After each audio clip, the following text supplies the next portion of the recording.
What is going on, everybody? AHS Rules back again with another video, and I am back here for episode 2 of the new era of Ring of Honor ROH on Honor Club review. We got 3 championship title matches tonight. I'm uploading this on Friday. Last week I uploaded it on Thursday. I had a bit of a different watching experience this week because my Memphis Grizzlies were playing and got the win over the Warriors.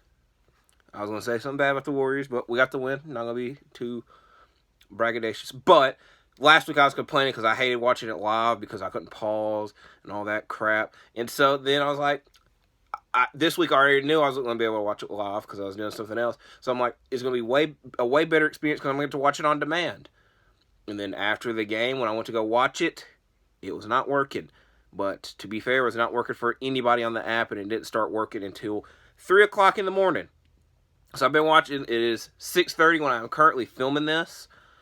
I've been waiting all night to watch this, but now I'm going to watch it, so I will upload the review as soon as I get done talking about it, which you would already know because you're watching it. Thank you for watching it. So, like I said, we got 3 title matches tonight, and the first one was the main one. If you watched last week, I was very confused on if this was a title match or not because it was very not promoted well. But the opening contest was the TV title match, Samoa Joe versus Tony Deppen.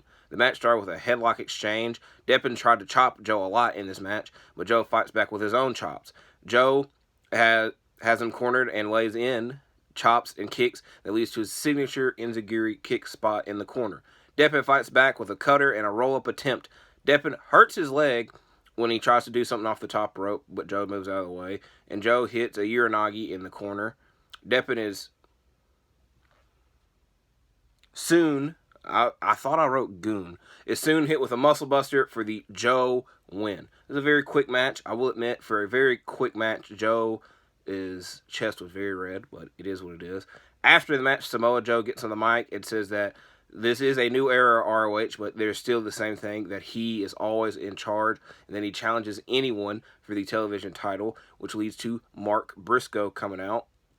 And Mark Briscoe challenging Samoa Joe for the TV title. Who knows when that match is going to take place? I would imagine it is at Super Card of Honor.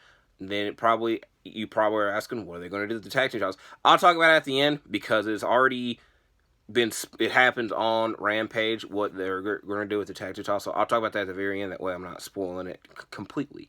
But Mark Briscoe wants to fulfill his destiny of being a TV champion, which he's always had this goal. So yeah. Next, we get Dalton Castle and the Boys versus Marcus Cross, Cody Chun, and Guillermo Rosas. I'll be completely honest with you. I've never seen any of the latter 3, compete. I have seen Dalton Castle and the Boys compete. One thing that I had a small problem with is that Dalton Castle and the Boys, when they started, they were Dalton Castle and the Boys in Ring of Honor years ago. And then eventually they evolved until they weren't together. And the boys ended up being there on there. Brendan and Brett. Brent or Brandon. I'm pretty sure it's Brent, not Brett. But you get the point. But now, they're back to the boys. And during the match, it's very weird because they're twins, obviously. But they have different hairstyles. But they kept referring to them as the boys. And then at one point, they referred to them as Brent. So it got very confusing. It's very similar to last week with the Renegade Twins. I don't know how many pairs of twins there are in wrestling. And it's very confusing for a reviewer. But that is nonetheless. Prior to the match, Castle cuts a promo talking about how him and the boys missed the 6-man tag team titles that they lost to the Embassy. Cross starts the match with Castle and is almost hit with a bang-a-ring, but he then is tossed around by Dalton Castle around the ring. Then Guillermo tags in and quarters Brent, which I also want to point out, they said Brandon. They said Brandon, and then I'm fairly certain Brent did not tag in. But Brandon / Brent, whichever one of them was cornered for a good majority of this match until they eventually do get the tag, and Castle tosses his own boys, both of them, onto the other opponents and hits Rosas with a bang-a-ring for a win. A match I probably spent way too much time talking about, but I just wanted to get that out there, that they had me very confused. Next, Angelico and Serpentico, a.k.a. the Spanish Announce Project. I don't like writing tag team names down, so I remember that one, though, versus Roosh and Juristico. Now, I did a small bit of research. It's probably not the most reliable research because it was off of Wikipedia. Because Dralistico, I thought was Sin Cara / Mystico. Because they have very similar masks. So, according to Wikipedia, Dralistico, don't know why I botched it so much. When the original Mystico went to WWE and became Sin Cara, Dralistico became Mystico in Mexico. But prior to that, which makes this a lot more confusing, he went by Dragon Lee, which is obviously his other brother's name, because Rush and Dragon Lee are brothers, and this is their other brothers, 3 of them. And to make this crazy is obviously Dragon Lee is now in WWE, and I'm pretty sure he's going by Dragon Lee there. So this is not the Sin Cara that was in WWE, but he has the same name as him in Mexico. That is what Wikipedia says. Wikipedia's not always right. Probably should check somewhere else, but I was very confused by it. There is no code of honor to start this match, and I will admit this was not the most interesting match to me because it just felt like the same thing and went on for way too long. I probably should have said that for the end, but I said it already. Rush and Helico start the match. There are several attempts of a collar and elbow tie-up, but Rush chops and Helico several times, and then Serpentico tags in, and Rush chops him several times. And then Serpentico, however, does hit a nice enziguri. Then Dralistico comes in, and him and Rush double team on Serpentico. And I'm just going to be honest, I don't want to really go completely into this match, but Serpentico is in the match a majority of the time, and is double teamed by both members of LFI, which again, that's their tag name, that was their group name, but they only called him that once. I'm pretty sure they were announced they were not called that. And Helico is beat up by Rush on the outside at one point. Serpentico fights back from several double team attacks, like I said, and Helico stops Rush from hitting the bull's horn, which is the running boots, into the corner, but can't stop a corkscrew driver from Dralistico for the win for Rush and Dralistico. Like I said, this match went on for way too long for something that did not have a lot in it, but I don't know. A lot of Rush matches kind of feel like this, but it's more like name talent that he's going to get, so it's more even back and forth. Whereas Serpentico and Helico aren't on the same level as Rush, so that's why I felt like this one was kind of it went on way too long. Before this match, though, I will admit, I did forget to mention this, but I wrote it down here. The Kingdom cut a promo talking about they have gold everywhere they go. Everywhere they go, they have championship gold. In Ring of Honor and in Impact. It's also funny, they only mentioned 2 places. But no, actually, they didn't even mention Impact. I don't even know if they won the Impact tag titles. I'm pretty sure they did. They said AEW. They have not won the AEW tag team titles. But they do want a rematch with Top Flight after they had lost to them at Final Battle. Is that announced for next week? They did not say. They just challenged Top Flight. Now, we're on to match number 3, which was Billie Starkz versus Trish Adora. A mat exchange starts this match with Trish getting the early advantage. Starkz trips. Oh, I said trips. There's at least one. Every match, I want to mess up at least one word. I have very bad handwriting, but I do not like typing. Tries an outside dive, but Trish uppercuts her and follows it up with a slam on the apron, which damages Billie Starkz. Trish hits a powerful German suplex, followed by a cattle mutilation attempt, but Starkz is able to get into the ropes. Both hit big lariats and forearms. However, Trish wins with a bigger lariat to win the match, like I said. So, Trish Adora with the win. After this, Christopher Daniels, I don't know why I called him Christopher Daniels. Christopher Daniels cuts a promo talking about how he wants to win titles in Ring of Honor, specifically the tag team titles, because he's had a lot of tag team that he's been a part of. But in Ring of Honor, most recently, it was with Frankie Kazarian, and obviously he cannot be with Kazarian anymore because him and Kazarian lost to the Young Bucks, and they were forced to break up. Also, Kazarian's in Impact Wrestling. I don't think that's the biggest deal, but you get the point.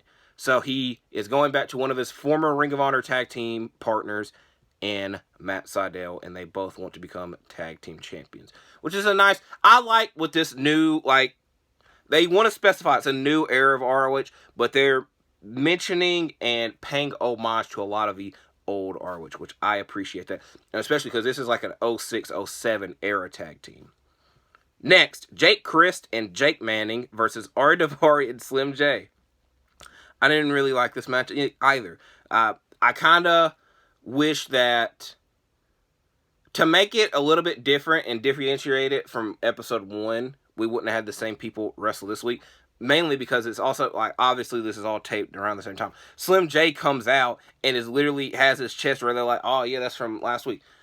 Like, we all know, like, it's taped. Like I said, I'm not also the biggest Ari Daivari and Slim J fan, so seeing them back-to-back weeks definitely upset me. And this is also a very quick match. I don't know if Jake Chris got hurt, but he was literally in for about 10 seconds. And then even after the match, he was on the outside, like, around the steps, and the referee's checking on it. So that might have been why the match was very short. But nothing in this match really even happened. And Slim J won with an STU on Manning.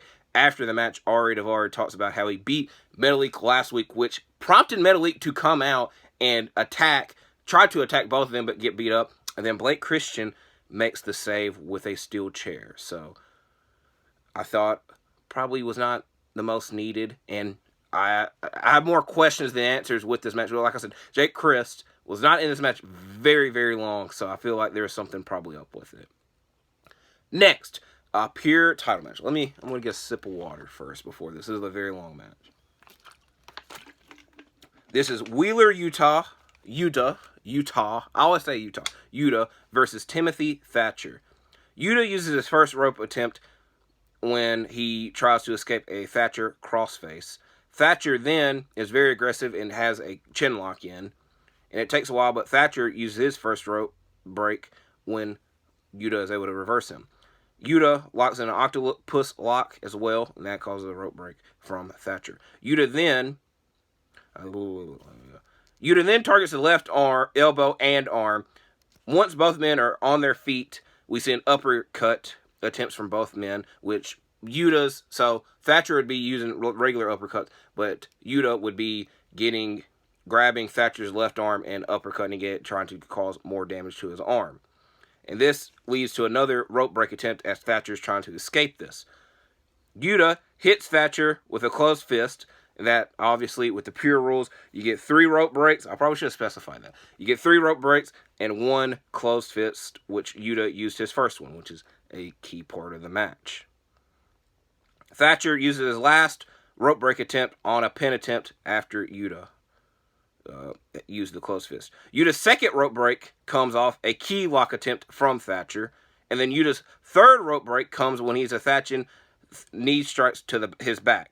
Thatcher hits a big chop once both men are back up on their feet, but Yuta cheats when he goes to the outside because Thatcher had a submission lock in, and then obviously the ropes breaks did not matter, but Yuta escaped to the outside, and the referee was distracted and had his back turned to Yuta and punched him, which I said closed fist wasn't really needed. And then once he came back in, both men didn't have any rope break attempts, and Yuta won with a headlock in the ropes. So Yuta technically cheated to win the match, and we're seeing a heel turn from Yuta and other members of the BCC, which was evident on Dynamite the other night. After the match, I very rarely go into detail with these promos. I tell you what they say.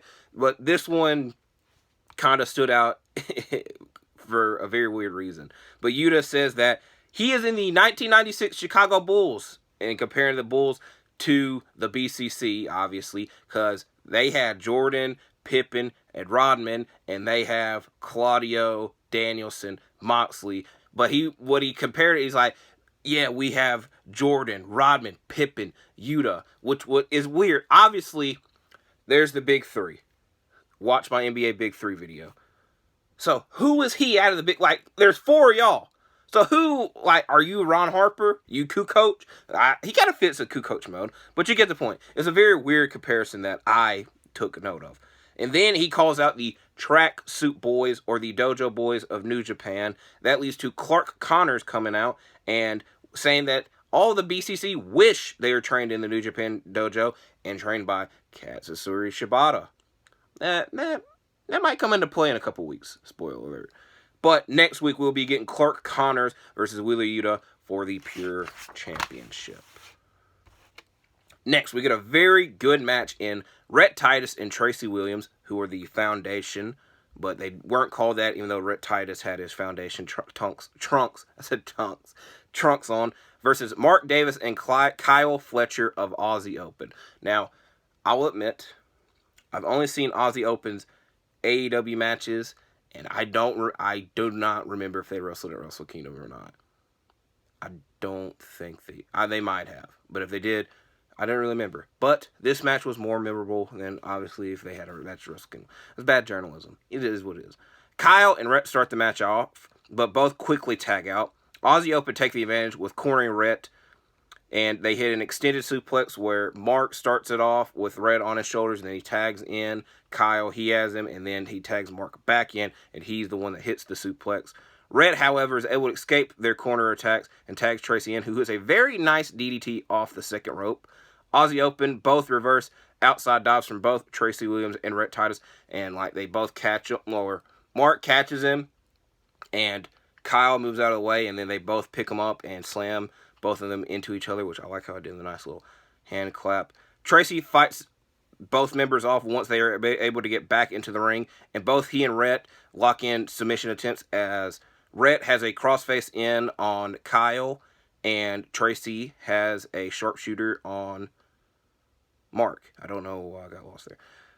Titus then hits a nice belly-to-belly on Kyle, while both are able to hit a dropkick and lariat to Mark, and then follow that up with a top rope knee drop from Rhett, and Tracy hits a nice frog splash, but it does not matter as Fletcher hits a spinning tombstone on Tracy Williams, while Mark hits a pile driver on Rhett, and the Aussie Open win with Coralius.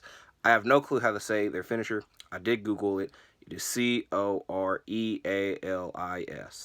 I'm not very good at pronunciation, but very good match from both sides. Next, we get Eddie Kingston versus Ben Dejo. They kept saying, you know what a Ben Dejo is. You know what a Ben Dejo is on commentary. I'm going to be honest with you.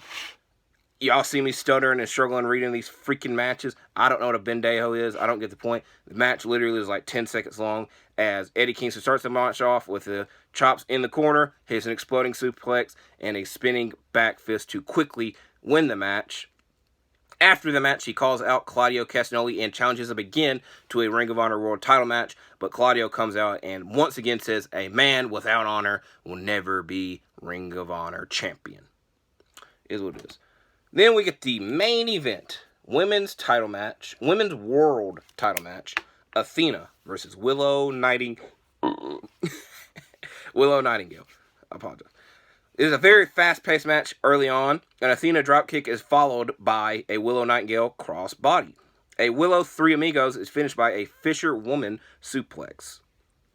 Also, Athena tries to chop a lot early, but Willow Nightingale chops a lot as well, and hers are more dominant. Then Athena targets the left arm of Willow and traps it in the corner and chops on her and stomps on her and is mainly targeting the left arm. We get several forearm attempts followed by Athena then. Then Athena traps the left arm once they are on the outside into the steps. It targets the right arm then, but surprise, she drop kicks the steps with the left arm still in it, which leaves Willow severely damaged. But Willow's able to hit a Spicoli driver on the outside that both damages both of them, and it leads to an 18 count, 19 count. Both women get back in the ring after it. Once back in the ring, Willow fights back with a forearm, a big boot, and a nice spinebuster for a 2 count. Athena tries an armbar, but is reversed into a roll-up by Willow. Athena then attempts a move off the top rope, but moves out of the way, and Willow hits her with a pounce! Shout out Mighty Baron. And even a Guntrich set-out powerbomb, which that's what she won her match with last week, but Athena kicks out of both of those dominant moves. Athena then goes onto the top of the stage, trying to see that she's leaving, but baits Willow into a Wasteland power slam. Shout out Wade Barrett. And then once back into the ring, she hits the O-face to win the match. And then after the match, she attacks Willow with the title belt, and that closes the show. Definitely a very good main event. I'm trying to think. Comparing last week to this week, there's 9 matches. All the title matches were good. Where last week, we only got 1 title match? I don't like comparing week to week, but definitely I enjoyed the main event. I enjoyed the Aussie Open Foundation tag team match. I think I complained a lot more this week because we saw the Trustbusters again, which I didn't really like seeing. And we had 2 squash matches where last week none of them were really. And also we actually had 3 because I'm considering the LFI match a squash match because they dominated most of it and it just went on for way too long. So this week definitely was very good. Nothing really to complain about. I do want to talk about the tag team title scene. So if you're done, or you don't want to get spoiled on Rampage, which you probably don't even care because Rampage has low viewers. Yes, I took a shot there. Anyways, so on Rampage tonight, Mark Briscoe is supposed to announce that they are going to have a Reach for the Sky tag team title ladder match, and the first tag team announced was the Lucha Brothers. Now, obviously, on this episode, we saw a lot of tag team matches, so I'm intrigued to see how many tag teams are going to be in this match. The one problem I have, and it's a problem that probably only I have, the Lucha Bros were never in ROH. And so I'm slightly bothered when we see people that weren't in ROH but have associations like with an Impact, which Lucha Bros do, or just like other bigger companies, and they're just in bigger companies, and now they're going to ROH. Because obviously, I love ROH, but it's just like, on the popularity scale, it's on the lower end. And so it's just like weird seeing some of these talents like coming to ROH. It's just like, if they are coming to ROH, then who else is coming to ROH? I love if ROH becomes bigger and better, and obviously it gets it on a bigger platform where I don't have to freaking pay $9.99 to watch it every month, but that's besides the point. So I'm intrigued to see who all is going to be in this tag team title ladder match. And at the end of the day, I love the Lucha Bros. They're my favorite tag team. It's just weird that they're going to be in ROH now, I guess is probably the main point of it. The thing that I like about this ROH, and it's a backhand compliment, but like I said, I like this ROH. It is a better version of WWE ECW. Where WWE ECW, they already had a lot of ECW talent on the roster, and then they sprinkled in WWE talent that made it worse. Where with this, the AEW talent, or even talents from other companies, are making it a lot better. That's thing A. And thing B, bad storylines ended up killing WWE ECW, and just at the end, like, people that shouldn't have been there were there. I'm not going to say Big Show and Bobby Lashley killed WWE ECW, but it just kind of, that's when fans turned sour towards it. Where here, we haven't really had times to have that many storylines. The only like real storyline is the Kingston and Claudio one, which has only been 2 weeks in. So, like I said, I still have high hopes for this new era of ROH, but I very much like what they're doing. It's just kind of like, I didn't expect it to be booked like this. And like I said, at the end of the day, it is a way better of WWE ECW, which is just a compliment. So, I don't want to keep on going on a spiel. Like I said, next week, I don't know when the review will be up. Like I said, I knew today, this one, it would be up Friday, because I was going to watch the Grizzlies game, but I already checked next week, and the Grizzlies don't play. There's nothing that I think should be in the way, so I might try to watch it live again. That way the review gets up sooner, but who knows? Nothing's guaranteed. It's either going to be up Thursday or Friday. So, it is what it is. So, thank you for watching this video. Please like and subscribe. My next video, unless any breaking news happens, should be AEW related, which is more wrestling stuff, which if you're a wrestling fan, you probably care about. So, again, thank you for watching. Like and subscribe. See you in the next one.